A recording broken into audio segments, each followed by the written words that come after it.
Bom dia. Hoje nós falaremos sobre os tipos de sujeito. Sujeito basicamente é aquele que pratica ação, sofre ação, é dito algo sobre ele, né? Apresentando uma característica, um estado e assim por diante.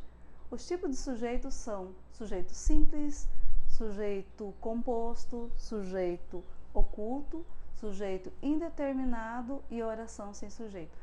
Um sujeito simples é aquele que apresenta um núcleo ou um sujeito na oração.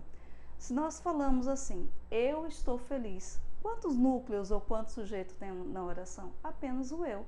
Então nós temos um sujeito simples. Maria e Joana são irmãs. Observem quantos sujeitos tem na oração. Maria, Joana. Se fôssemos circular os núcleos, nós teríamos Maria e Joana. Então observem que é um sujeito composto. Já o sujeito oculto, ele aparece pela desinência verbal. Desinência verbal é a terminação verbal que vai identificar se o verbo está na primeira, segunda ou terceira pessoa do singular ou do plural. Por exemplo, cantei. Observe que ali não aparece nem um substantivo, não aparece um pronome, mas aparece o verbo cantar. Cantei, cantei. Ei, a terminação ei, que é a desinência verbal, indica que é a primeira pessoa do singular, que equivale ao eu. Fosse cantamos, seria a primeira pessoa do plural, que equivale ao nós. Já o sujeito indeterminado, ele segue uma regrinha. Também vai aparecer pela desinência verbal, pela terminação verbal, mas tem uma regrinha. O verbo aparece na terceira pessoa do plural, né? Ou na terceira pessoa do singular, seguido do pronome se. Observem, bateram no carro ou bateram naquele menino. Quando você diz bateram em determinada pessoa, você não consegue pontuar, dizer fulano, beltrano ou alguma coisa desse gênero.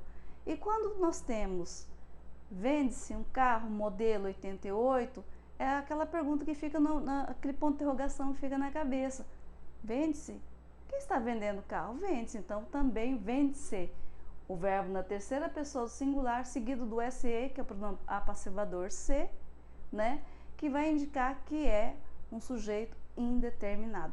Já a oração sem sujeito, ele não tem um sujeito na oração. É uma oração, sim, mas não tem um sujeito expresso. Ele também é chamado de sujeito inexistente. Como sujeito inexistente? Porque ele não tem. Por exemplo, se alguém te pergunta, que horas são? Você automaticamente diz, são 15 horas, ou são 3 horas, ou coisa desse gênero. Então, não apresenta um sujeito na oração. Os fenômenos da natureza, chover, nevar, trovejar e etc. e tal, também não tem sujeito na oração. O haver, no sentido de existir, havia flores no chão, havia crianças no pátio, né? Ou haver, no sentido de tempo também, né?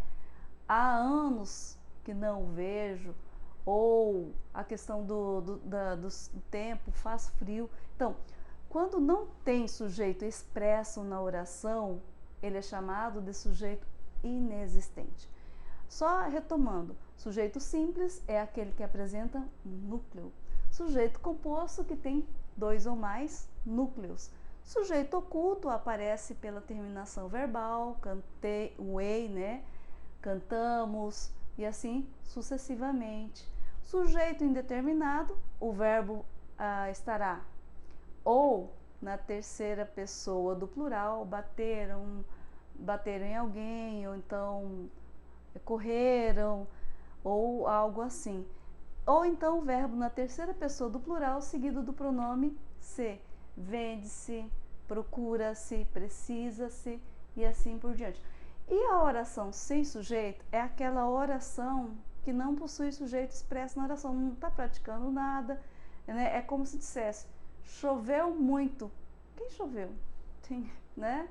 É um fenômeno da natureza, são 3 horas, são 10 horas e assim por diante. Há dias que não vejo, faz frio, faz calor, né? Não tem sujeito na oração, tá? Ok?